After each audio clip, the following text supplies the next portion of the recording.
At some point every evening, they disappear. One moment your yard is alive. Cardinals at the feeder, chickadees moving through the maple, a robin pulling the last worm from the lawn before the light goes. And then, in the space of about 20 minutes, they are gone. The feeders are empty, the branches are still. The yard that was full of life an hour ago looks like a different place entirely. Where did they go?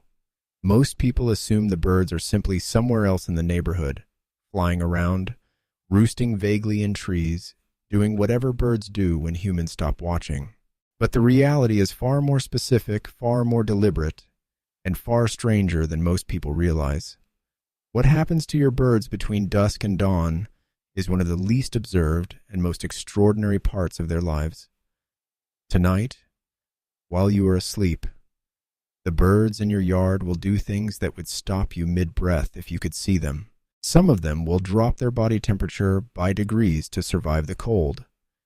Some of them will pack together in spaces so small you would not believe a single bird could fit, let alone several.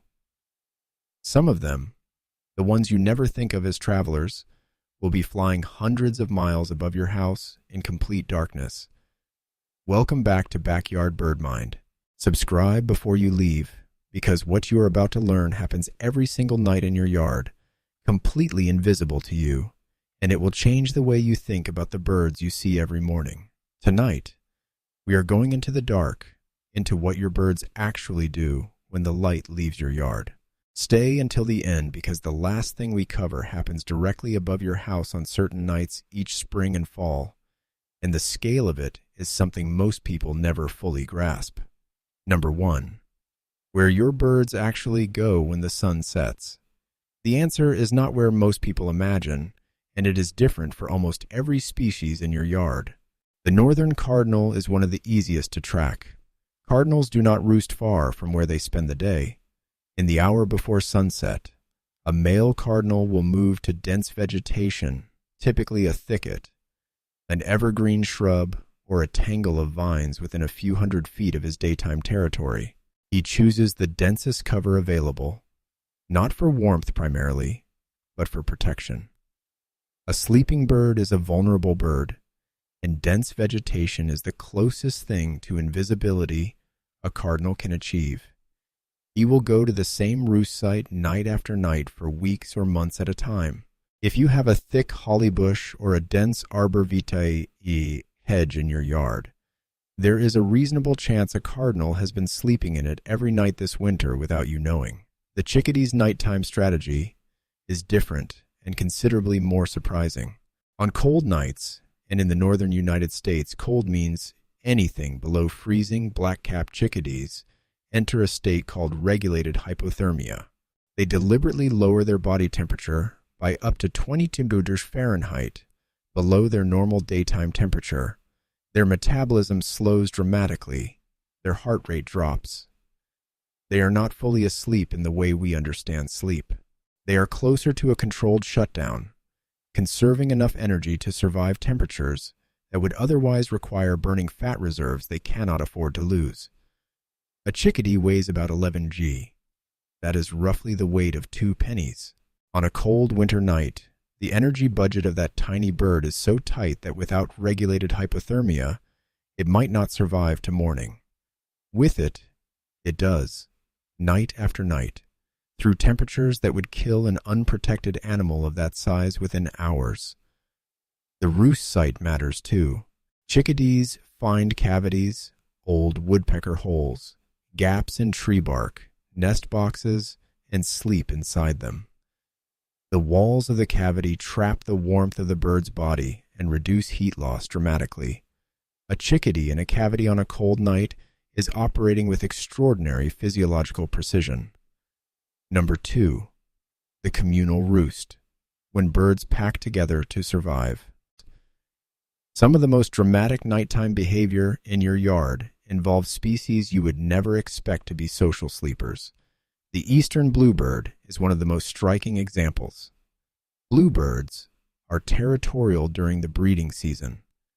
A male bluebird defends his nest box aggressively from other males and will not tolerate close approach. But in winter, That same bluebird will squeeze into a nest box with up to a dozen other bluebirds and sleep pressed against them for warmth.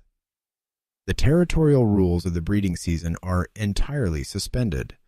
The calculation in winter is simple. Shared body heat means survival.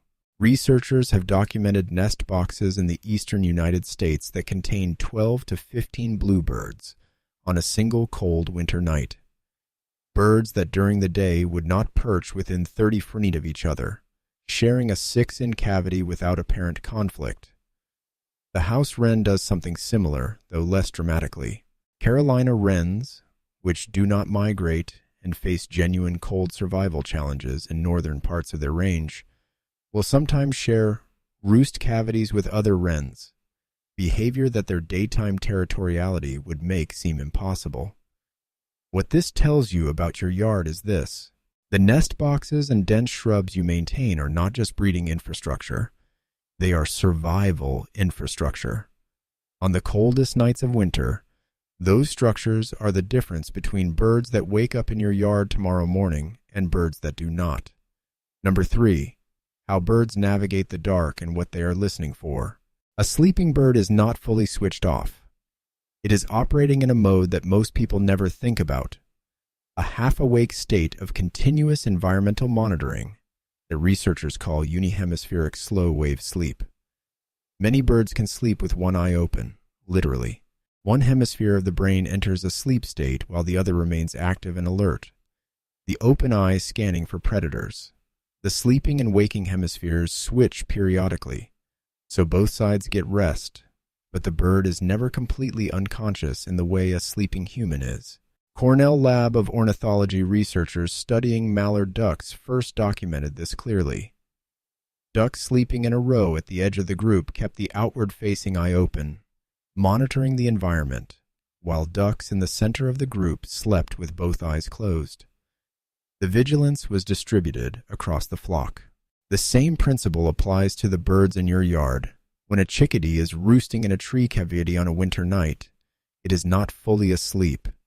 It is monitoring the snap of a branch, the scrape of a claw on bark, the presence of a predator moving through the yard. All of these can trigger immediate alertness. This is why the sounds of your yard at night are not just background.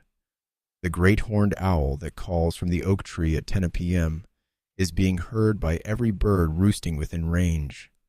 The alarm call of a robin flushed by a cat at midnight travels to sleeping chickadees nearby. The nighttime yard has a sensory network running through it, even when it looks completely still. There is something worth sitting with in that. The yard you look at through your window at midnight, dark, still, apparently empty, is not empty at all. It is full of birds in a state of active, distributed awareness, hidden in cavities and dense shrubs and the thick inner branches of evergreens, monitoring the dark with one eye while the other hemisphere of the brain recovers, ready to move in a fraction of a second if the information coming in through that open eye signals that something has changed. They are there. You simply cannot see them, and they are paying far more attention to the night than you are. Number 4. The birds you never knew were nocturnal. Most people think of their backyard birds as entirely daytime creatures. The cardinal at the feeder at sunrise, the chickadee through the morning, the robin on the lawn all afternoon. Nighttime in this mental model belongs to owls and not much else. But several birds that you consider daytime yard visitors are doing something at night that would genuinely surprise you. The American robin is one of them. Robins are early risers, often the first bird singing before dawn, which is why the robin features so prominently in descriptions of the dawn chorus. What most people do not know is that robins are highly responsive to artificial light at night. In urban and suburban areas, robins in well-lit yards will begin singing hours before dawn, sometimes as early as 1 or 2 in the morning, because the artificial light triggers the same hormonal response as natural sunrise. If you have ever heard birdsong in the middle of the night in a lit neighborhood, it was almost certainly a robin. The mourning dove presents a different surprise. Doves are among the heaviest sleepers in the backyard bird community during the day, slow-moving, unhurried, seemingly oblivious. But mourning doves are capable of remarkable nocturnal alertness when threatened. A dove that has been sitting motionless on a branch all afternoon will launch into fast whistling flight in complete darkness if a predator approaches. The wing whistle of a flushing dove, that distinctive high-pitched sound as the wings cut the air, is itself a communication signal that alerts other doves to danger even in the dark. And then there are the birds that on certain nights are not in your yard at all. Number 5. What is flying over your house right now? This is the part that changes the way you think about the night sky above your neighborhood. Twice a year, the night sky above your house fills with birds, not dozens, not hundreds. On peak migration nights in late April and early May, and again in September and October, the number of birds crossing over a single point in the eastern United States in a single night can reach into the millions. These are your birds, not exotic species from distant continents. The wood thrush that visits your yard in summer, it left last October and has been in Central America since then. And right now, in late April, it is flying north at night above your house. The ruby-throated hummingbird that will arrive at your feeder in May crossed the Gulf of Mexico last night in one 900 mi non-stop flight, navigating by stars and magnetic field, burning fat reserves equivalent to a person running back-to-back marathons. Birdcast, Cornell Labs' free migration monitoring system, tracks this in real time using Weather Service radar. On a peak migration night, the radar image of the eastern United States shows what looks like an enormous weather system moving northward. Not rain, not clouds, but billions of birds. The biological mass of migration is large enough to return radar signals that meteorologists had to learn to distinguish from precipitation. This is happening above your house tonight, and on many nights this spring. The birds that will spend the summer in your yard, singing from your trees and feeding from your feeders, are passing over you right now in darkness.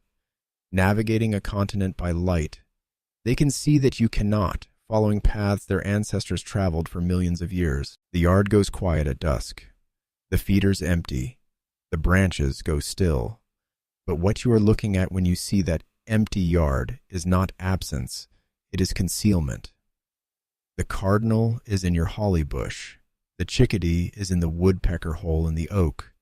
Its body temperature dropping, its metabolism pulling back to the minimum required to survive until morning. Somewhere above your roofline, birds you will not see until May are passing through in their thousands. This happens every night. You have been living beside it for years without knowing the full shape of it. Now you know. And the next time your yard goes quiet at dusk, the next time the feeder's empty and the branches still, you will know that the birds have not gone anywhere. They have just moved into the part of their lives you have never been able to see.